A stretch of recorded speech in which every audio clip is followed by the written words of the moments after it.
I came to you. Thank God Malava listened. Thank God Shinyalu listened. But when I came to other people and I told them, I have seen the direction and where the wind is going and what is happening, people thought I was joking. Ruto won. Today, President Ruto are working together with Raila Odinga in a broad-based government. Why are you still arguing?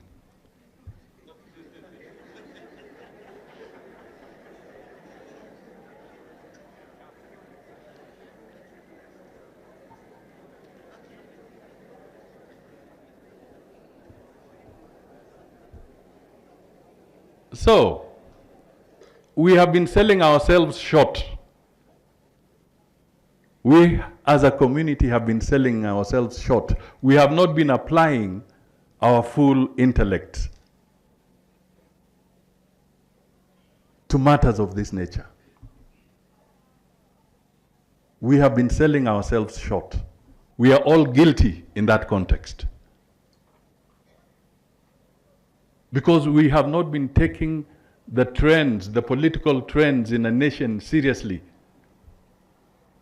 We sometimes want to be too localized to the extent that you don't see the bigger picture.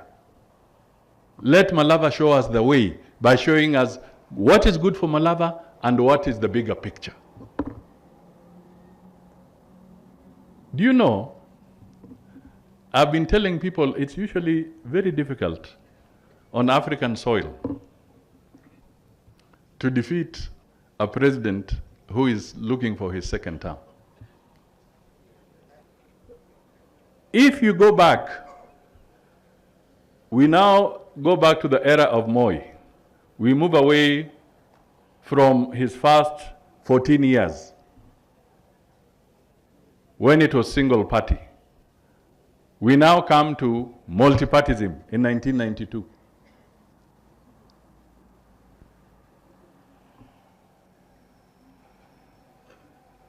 When the original Ford, ile ya kina Matiba, Muliro, Jaramogi Oginga Odinga, Shikuku, Paul Mwite, name them. Well, when they gathered in Kamkunji, everybody said, Moi amekwisha, hakuna njia, dunia imeenda. And there were massive defections. People were running away to defect, thinking that that is where it will be easy. Moi then told them, mimi ni professor wa siasa, ngoja tu utaona. After a while, the original Ford was scattered into 4 pieces. 4. Moi walked back into office. Through the ballot, he won. By the time the opposition was saying, how did it happen? He had been voted in because people had cast the ballot.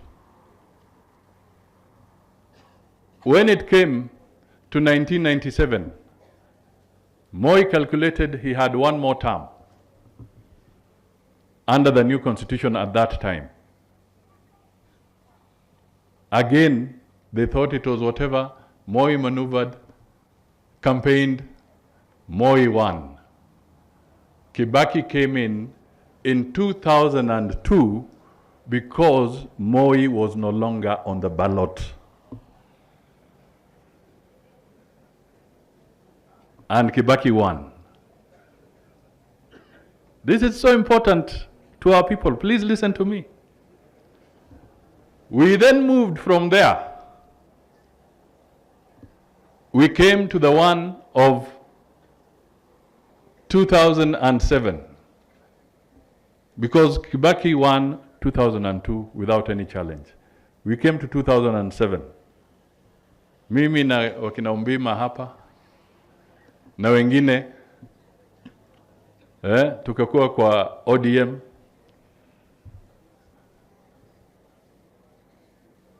When we had that ndizi na chungwa, tukazunguka. In 2005 when we won the referendum, tukafikiri tumeshinda.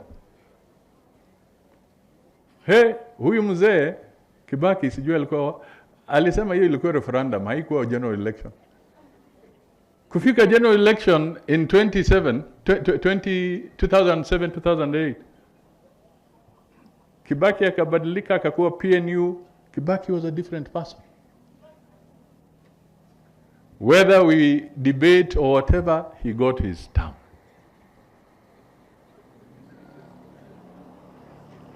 He did his second term. We came to Uhuru.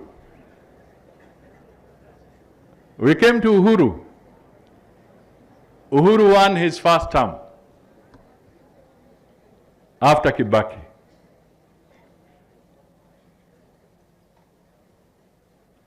Then tukaingia 2017.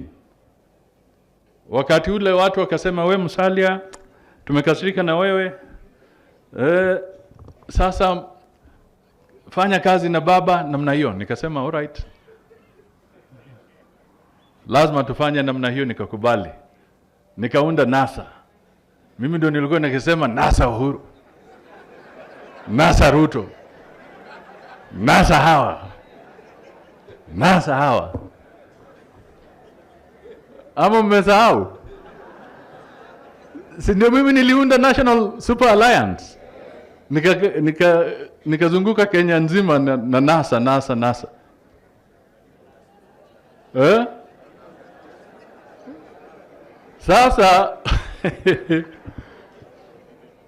Sasa wakati wa kura, hiyo slogan yetu imepotea, tumenaswa.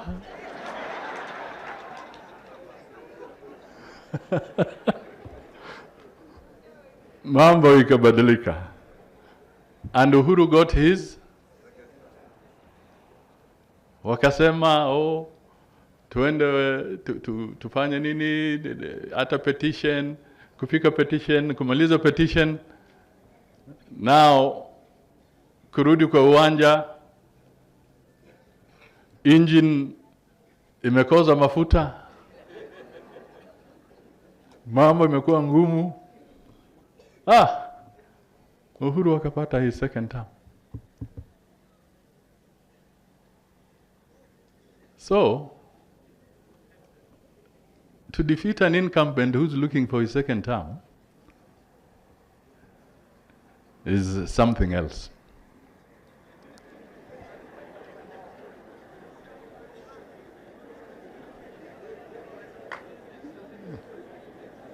I refuse to engage in an intellectual battle with an unarmed man.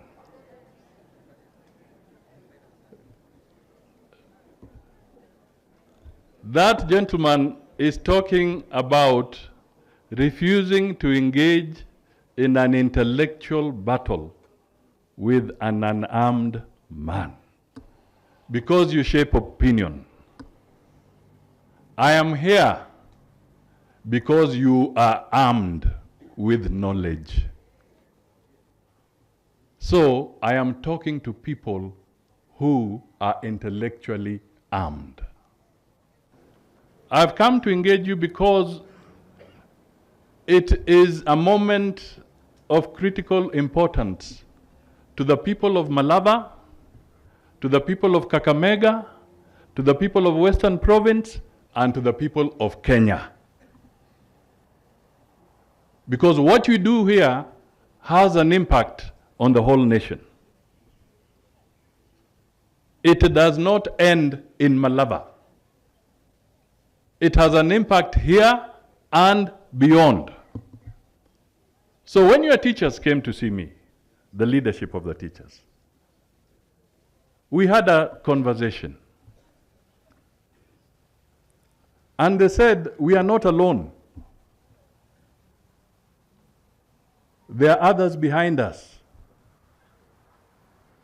And we want you to also to have an opportunity to talk to the ones who are not in this room, in my office. When I came in at Tande, I saw the Liverpool motto. We shall never walk. So the teacher leaders here told me they will not walk alone. I should come and engage with you. So I am here. Prior to that, I engaged your other leaders. I engaged your chairman of all our clans in Malava, about 100 of them. Very senior, dignified men and women, elders of society, of varied professions. We had an engagement. I engaged with the MCAs elected and nominated to have a conversation on Malava. I went further and had a conversation with the administrators from every sublocation to the top on issues Malava. I also had an opportunity to have a conversation with a cross-section of your leaders, including Saidi here, and others who came to Nairobi. I saw Tubei and Sikoria. They are all here. They are here. And I was consistent about one thing, that the leadership of Malava must come from the people of Malava themselves. So I deliberately refused. And I told them, I have not requested you to come because I want to impose a leader on you. I have also come here to tell the 3,000 plus teachers, I have not come here to impose a leader on you.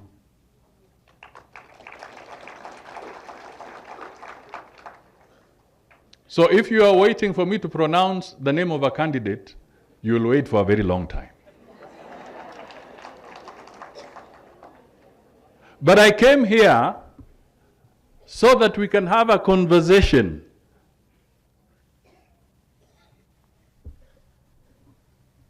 That word there. Because you are armed people.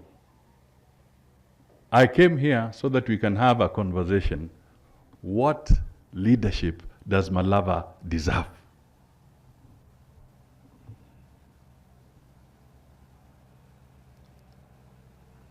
If you took a pen and pencil, or pencil and paper today, the 4,000 of you, what would be the qualities you would be looking for as your next member of parliament?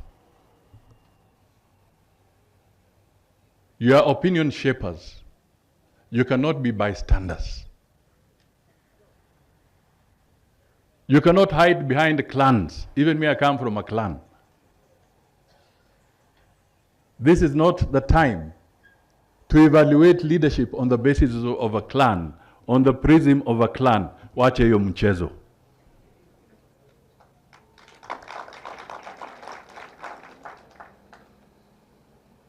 If you know somebody has got to manage CDF and your CDF has not been as active because we lost our member of parliament, my good friend, brother, Malulu Injendi. You will need somebody, once they are in office, people who will be honest and work with integrity to make sure that the CDF of Malava is activated quickly and for the right purpose. Today, I'm a very proud individual that in a long time, we get an opportunity to have an engagement and conversation with the teachers of this great nation. And just like everybody has said, the teachers do a lot of hard work. They do a good job, because without the teachers, we probably would not have the country in the way it is. And each of us has passed through the hands of the teachers that I see here, and many other teachers across the country. And for that, I must commend you for the wisdom and the decision that you took to come and engage the teachers. And also the courtesy you extended to me to accompany you to have a conversation with these teachers. If you may remember, is that since President Ruto came into office, as a country, we have fairly had a very secure nation. And this is largely courtesy of his initiatives to try and address the gap that was there in the security sector. And we continue to institute and undertake a number of security reforms. There's a challenge within the police service in terms of movement and mobility.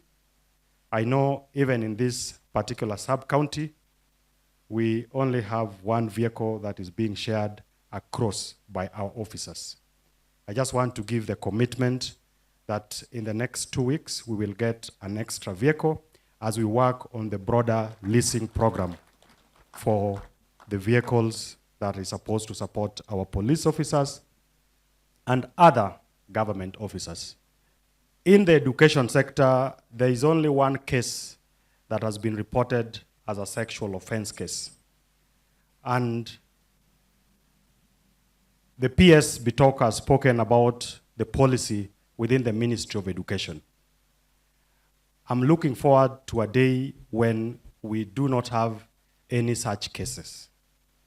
And even where there are cases, I would want to encourage and challenge the teachers to work closely with government officers as well as parents, so that classroom or the school environment becomes an environment that is meant to nurture the next generation of citizens who are responsible, who have been given the best, so that our schools do not become a breeding ground for bringing up criminals or for exposing our children to acts that would endanger their progress.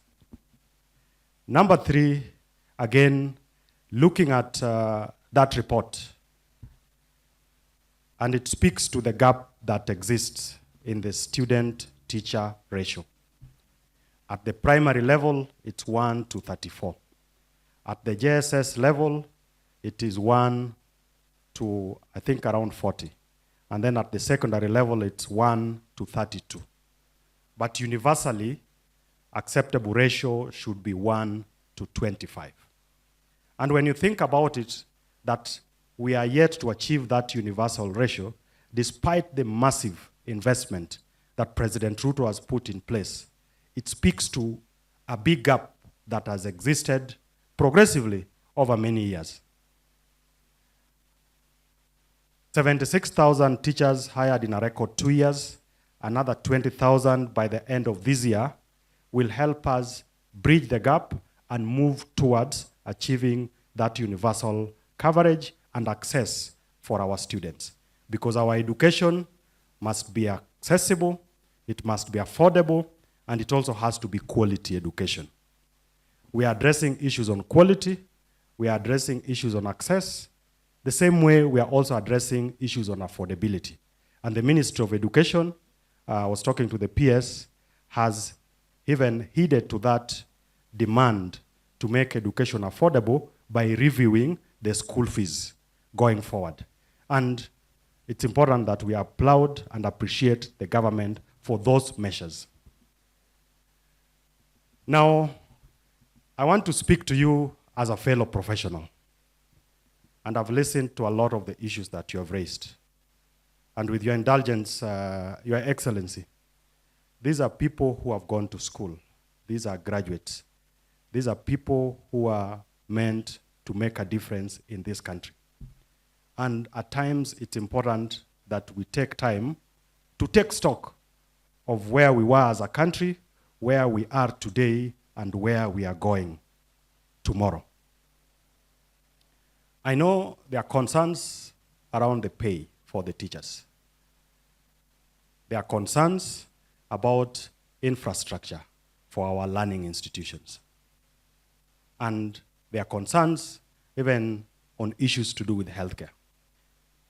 Now, what have we done to address some of these concerns? In terms of access, we have hired more teachers and we continue to hire more teachers so that our learners can have the best experience. On infrastructure, the PSB talk has talked of the number of classrooms that have been built, 23,000 in the last 2 years. In this sub-county alone, in the last financial year, there was 87.5 million that the government released towards the development and improvement of some of this infrastructure. And we are not stopping there. And if you look at the budget for this financial year, the biggest allocation has been put to the education sector. And what does that tell you? That for the first time in the history of this country, you have a president, you have a government, you have an administration that takes matters education seriously. And these are not just stories. These are things that if you look around, you can be able to see. They are demonstrable progress.